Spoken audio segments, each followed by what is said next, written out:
We are a river city, a bold city, the First Coast, a place to create and to belong.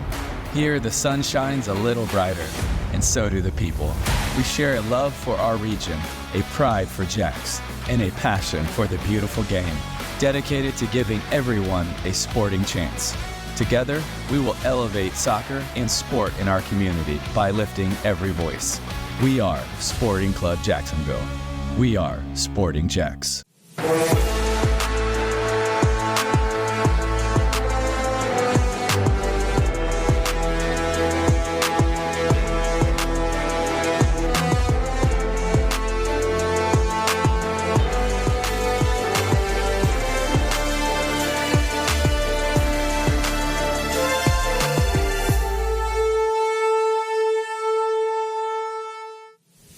Hello and welcome into the Sporting Jacks Report. Coming up, we look ahead to the final 3 matches for Sporting Jacks before the winter break, and we'll look back on what has been a remarkable start to the inaugural season. We'll update you on how to enjoy both Sporting Jacks and the Jaguars with one holiday opportunity, and get to know equipment manager Kenny Gibbs. But let's start with Sporting Jacks entering the final 3 weeks of the first half of the season in second place in the Gainbridge Super League. When the season kicked off on August 23rd, there were high hopes for Sporting Jacks. But with a new team, a first-time professional head coach, and a lot of questions about what the league would look like, there were some early stumbles. But it didn't take long for Sporting Jacks to get their footing. The goals came from just about the first moment of the season. Jade Pennick's goal in the 7th minute of the season opener was a harbinger of things to come for Stacey Balaam's squad.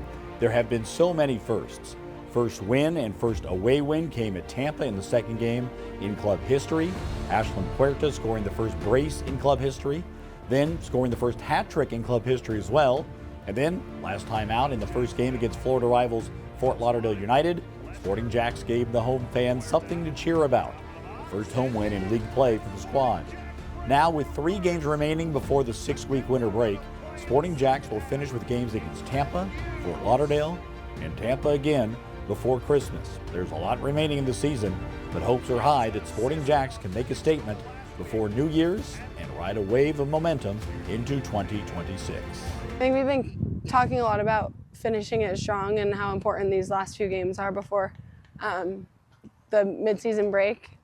So I think that we have something to look forward to, a lot of things to accomplish before the break. So yeah, I think we're really finally hitting our stride, and it seems to really be coming together at the right time. We have a lot of big games coming up, considering they're also from Florida. So I think that adds a little bit to it, but we're gonna train hard, the rest of the month until we get our next break. So obviously we're looking forward to that reset, but we're really focused on these next few games. Well, we always want to finish strong before we break again.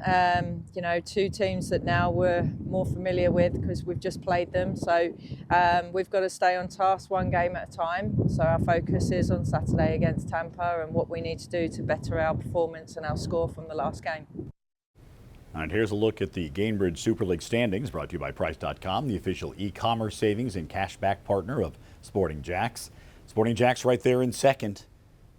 After 11 games played, they are 3 points behind first place Lexington. That's a team that hasn't lost all year. But look at the performances. Really the difference here is that in 3 games that Lexington drew, Sporting Jacks lost. Those are fine margins. Those happened early in the season especially. Sporting Jacks is in great shape here. One of the other Florida rivals, Fort Lauderdale in third, with Carolina Ascent. They were the best team in the league last year during the regular season. In fourth, remember the top 4 teams make it to the playoffs in the spring. We now welcome in Becky Burley. Becky, it's been a very positive start to the first season. What's going to be important for Sporting Jacks to finish the first half strong? Well, first of all, where has this season gone? Like, it feels like it has just flown by. How are we at the halfway point already? But I think in reference to your question, probably some focus, because it's really easy to sort of lose a little focus at the end of the season here, especially with the holidays surrounding a lot of these games. And it's the same teams that you've just played. So it's a little bit unique in that sense too. So it's just a matter of really upping the focus and showing their professionalism. Yeah, the team's in a great place, but they can certainly be better. What do you want to see improve as the first half wraps up? They've done such a great job of showing progression. I think it's really about putting together a stretch of games that really embodies their style of play, their principles that they're going for, all of that. And we've seen it in pieces here and there. I think if I'm Stacy and the coaching staff, I just want to see that consistency so that we know, like, we are very clear on what we're building on for the second half. We've also seen the rivalries with the Florida teams, Tampa Bay and Fort Lauderdale, ramp up. We saw things get physical in the last game against Fort Lauderdale United. Seems like there's a little extra in these rivalry games. Well, it's funny because you would think that Tampa Bay would be the hunted based on the fact that they're defending champions. But it feels almost like Sporting Jacks is the hunted right now. And it's a good position to be in, but it's also, when you start playing teams back to back and people start to know more about each other and there's this familiarity, those games can get to be a little bit chippy, and they can also get to be like a big strategy piece comes into play. Like, if you're the team that didn't win, you're thinking, what do I need to change? If you're the team that did win, you're thinking, maybe I shouldn't change anything, but you want to continue to evolve. So there's like a little bit of a chess match going on with each of these matches. Thank you. Sporting Jacks faces the Tampa Bay Sun later on tonight. It's the third meeting between the two sides and the second meeting in the Bay Area. Sporting Jacks survived a comeback attempt in August, beating the Sun 3-2 behind a goal from Meg Hughes and 2 from Ashlyn Puerta. Then on October the 18th, Tampa Bay jumped out to an early lead before Puerta scored in the 83rd minute to forge a draw. Last season's champions are currently at the bottom of the table, although they have not lost in their last 5, 4 draws mixed in. The next home match for Sporting Jacks comes next Saturday. Fort Lauderdale comes back to town. We should note that the game time and broadcast home for the game has changed. It's now a 5 p.m. kickoff for Youth Sports Night. That's a change from a 7:30 kickoff, and the game will be broadcast locally on CW17. Once again this year, Sporting Jacks is teaming with the Jacksonville Jaguars to combine football and soccer. This year there's a new twist to what has become an annual tradition. The Jaguars and Sporting Jacks are collaborating to create an unforgettable sports weekend. Kids 4 to 16 can attend a Sporting Jacks soccer clinic and then the Sporting Jacks game against Fort Lauderdale next Saturday, and also get a ticket to the Jaguars-Jets game the following day. Create some memories this holiday season with your soccer kids and Jaguars fans. The opportunity to interact with professional players is a really cool opportunity for them, and it's something that I wish I would have been able to do when I was younger, is get that coaching from professionals that are in a space where I would want to be one day. So I think that's the benefit of having us around the girls, is that we can show them that when you work hard and you put your mind to it, that it might not be perfect to start, but that you can achieve your dreams. Make sure you come out to our clinic on December 13th before our match against Fort Lauderdale. We hope to see a bunch of you Academy players there. Part of the package includes a co-branded scarf to show your support for both the Jaguars and Sporting Jacks, and you can see where you can register right there at sportingjacks.com/GTG. And speaking of that scarf, Emerson's got it on right there. Pretty awesome. Jags and Sporting Jacks support your 2 favorite teams. Usually at this point, Emerson, you are focusing on a player featuring one of the players. This week around, we're going to turn our attention to a guy. There he is, Kenny Gibbs, one of the most popular and supportive guys on the staff. Yeah, and if things seem to be going very smooth on game day, a lot of that has to go to equipment manager Kenny Gibbs. He's the behind-the-scenes engine, keeping training running smoothly, the locker room organized, and yes, the mountains of daily laundry under control. Hi, everyone. Hi, guys. I'm Kenny, as you guys know. Things I do for the team, making sure that they're all equipped every day, making sure inventory is taken all the time so we never run out of stuff. And that if surprises happen, you just got to make sure to be there to out the fires every time.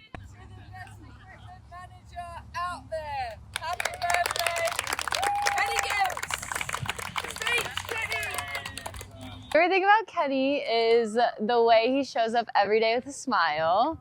And he's also so much more than just an equipment guy. Like, he wears so many hats, and he knows soccer, which is super helpful. How helpful he is and how much he does for the team. The thing about Kenny is how helpful he is without being asked. Imagine spending my day with anybody else but you guys, so thank you guys for being here. I guess it's 6'7", bro. I can't. My favorite thing about Kenny is when he joins keeper trainings and he can't serve the ball. My favorite thing about Kenny is that he always is smiling. Yeah, Kenny! My favorite thing about Kenny is how he shows up every day, works really hard, brings a laugh to the team, and is just overall a great guy. My favorite part of the job is definitely like for travel. It's a lot, obviously, to make sure everything is like equipped and bring in everything for his team, but it's just fun to get to travel to different places and just watch your team win. So. Every time I watch that, I have a smile on my face. There he is, the guy making sure Sporting Jacks never skips a beat. And fittingly, it was also his birthday on Tuesday. Happy birthday, Kenny. Biggest smile, hardest worker you'll find. Yes. He is essential to what's happening here at Sporting Jacks. Emerson, thanks so much. We also want to congratulate Sporting Jacks forward Paige Kenton for being named to the Gainbridge Super League Player of the Month for November. During the month, Paige scored a pair of goals and added an assist, helping Sporting Jacks to wins in both games during the month of November. It's the second time this season that a Sporting Jacks player has won Player of the Month. Ashland Puerto won in September. Center back Georgia Brown and goalkeeper Caitlin Parks were both also on the Team of the Month for November. Sporting Jacks has introduced the Family Pack. It's a great way for families to enjoy pro soccer. You get tickets to the match, a meal voucher for hot dog, chips, and soda for each member of the family, up to 8. Mom and Dad can substitute a beer if you want. Get your family pack by going to sportingjacks.com. Still to come, Mauricio Ruiz joins us to preview the USL Championship Final. That's next as the Sporting Jacks report rolls on.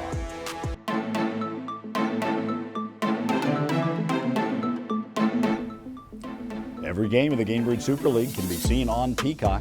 Home games can be seen on Channel 4, CW17, or right here on the stations of First Coast News. For your holiday shopping, check out the Sporting Jacks Holiday Bundle. You can combine tickets to a Sporting Jacks match and club merchandise. There are 3 tiers, so you can choose the package that fits your budget. Choose from a jersey, a hat, and 2 GA tickets, or a jersey and 2 GA tickets, or a shirt, hat, and 2 tickets. They make great gifts and stocking stuffers. Go to sportingjacks.com or call 904-863-KICK to get your bundle today. It is time for the USL Championship Game of the Week presented by Honda of the Avenues, and today we're looking at the final game of the year, the USL Championship Final. Pittsburgh Riverhounds traveling to Oklahoma to face FC Tulsa, and here we go. What a matchup between contrasting styles, the aggressive attacking approach of FC Tulsa and the pragmatic defensive Pittsburgh Riverhounds. First half, Pittsburgh on with the light kits. Luke Biasi from way out hits the woodwork. 0-0. 8 minutes later, Riverhounds on the counter. Charles All, a long pass to Augie Williams, but Tyler Derrick gets a hand on it for Tulsa. 40th minute. Chance for Tulsa now. On a long throw, headed by Lamar Batista, and then Khalil El Medcard. Pittsburgh keeper Eric Dick pushes it over the top. It remains 0-0. In fact, it was that way until PKs. Pittsburgh scored the first 3. Tulsa missed the second. Giordano Coley drills this one to the corner to keep Tulsa alive. Both sides made their 4th. So here on the 5th, Pittsburgh can win it, and Beto Idrak wins it. The rookie delivers the first championship for Pittsburgh, the 4 seed. They raise the trophy as the USL Championship winners. Never like to see a championship won on PKs, but Mauricio Ruiz, there was certainly plenty of drama in Tulsa. Well, it's the rule of the game, right? So you have to live with it, but I agree. I think many people would have rather see the result being during regulation time.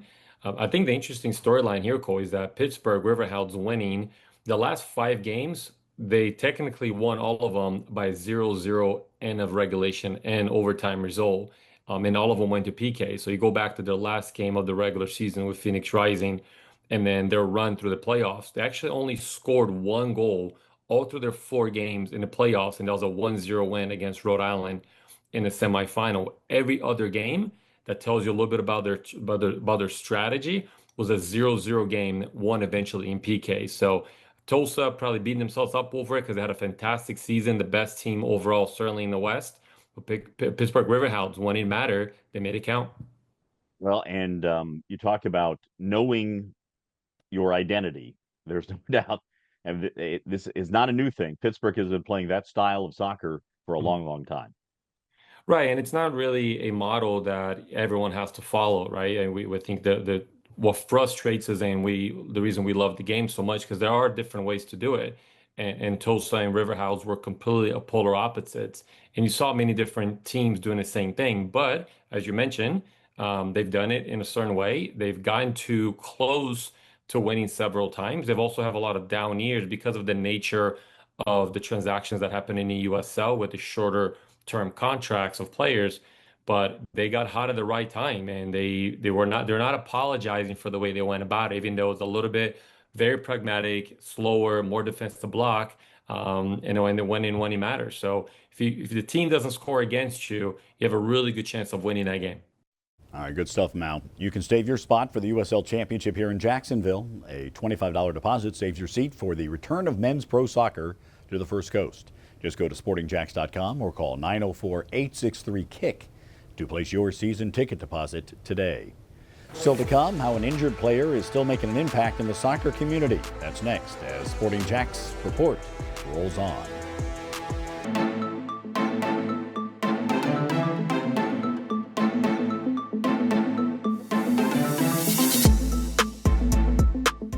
The inaugural Sporting Jacks kit has been unveiled. Now you can order your own. Use the QR code on your screen to order your official Sporting Jack shirt. You can also go to sportingjacks.com/shop and find some things for the holidays. Here's some things you can find, by the way, right there. Look at that, looking good. The kits, even the third kit is now available as well. They're all on there. All right, time now for our youth soccer spotlight. So many times, Emerson Burris, we talk about a player or a team on the youth level, but it's really all about connection. And we have a great example of the connection from the pros down to the kids. You're absolutely right, and this season hasn't turned out the way that Parker Roberts thought it would be. A preseason ACL tear ended her year before it even started, but it didn't take away her love for the game or her desire to give back. A few weeks ago, Roberts spent the day at High School Media Day offering guidance, encouragement, and honest conversations with young athletes eager to learn from someone who's lived all of it. Are you guys going to be good this year? What do you think? I think so. Yeah. Good. High school soccer is like my favorite thing. Even through college, pro, everything, like high school soccer, hands down, so fun. My biggest piece of advice I would say is to make decisions for yourself. It's your career and you only get one of them. So at the end of the day, it's your life and your career that you're living. So make sure you're making the decisions for yourself and you're not making them for other people just to satisfy others.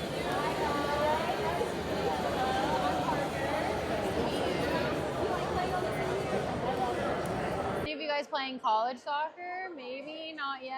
That's the dream. Yeah, I'm thinking about A lot of these girls and guys are probably committed to their universities or, finishing out high school. So just getting them excited for the next steps in their career and getting to mingle with the other high schoolers and top athletes in the area as well.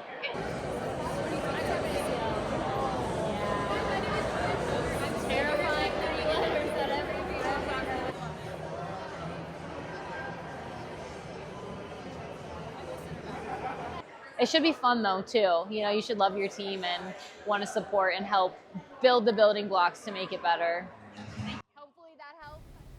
Roberts told us if she can't contribute on the field, she hopes to still make an impact off of it. And moments like this remind her why the game matters. She's focused on rehabbing the right way and hopes to be back on the field ASAP. Well, she was chosen as a vice captain for this team and somebody they wanted to see help lead this squad. And we hope she can get back on the field. She continues to do great work in the community as well. Emerson, thanks so much. For more on Sporting Jacks in the world of soccer, join me, Stacey Balaam, and a player or another coach every Tuesday night at 6 on 1010XL. It's the Coaches Show presented by Sporting Jacks. You can listen on air at 10:10 a.m. or online or on demand at 1010XL.com. And be sure to join Mauricio, Becky, Emerson, and me every Thursday night at 6 for the Sporting Jacks Soccer Hour. We cover the entire soccer world, including Sporting Jacks and the USL. Thursday nights at 6 on AM 930 Fox Sports Radio Jacksonville or the iHeart app. Still to come, Mauricio rejoins me. We'll take a closer look at the Premier League. That's next as the Sporting Jacks report.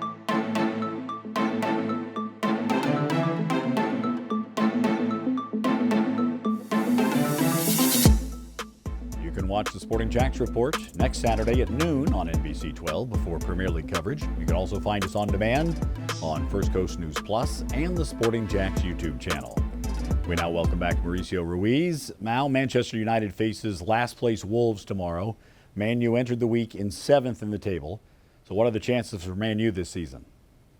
Well, I think their goal, really anybody outside of Man City and Arsenal, is to get into Champions League. I think Man United consider themselves as a club, as we've known, to be competing in the Champions League. I mean, this year they're completely outside of Europe play in general.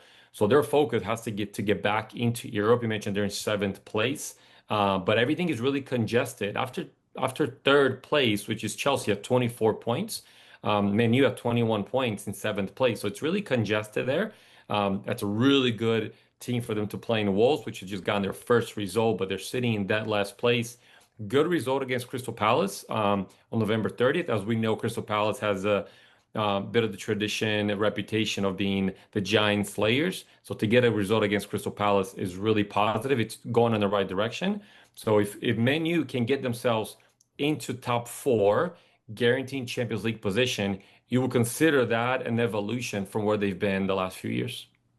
All right, thank you, Mauricio, and thanks to you for watching. We're going to leave you with a look at the ribbon cutting for the new mini pitch made possible by the Sporting Jacks Foundation, Gamebridge, and the Gamebridge Super League at the Boys and Girls Club in Arlington. Thanks for watching. See you next time on the Sporting Jacks Report. Thank you guys so much. I'm going to be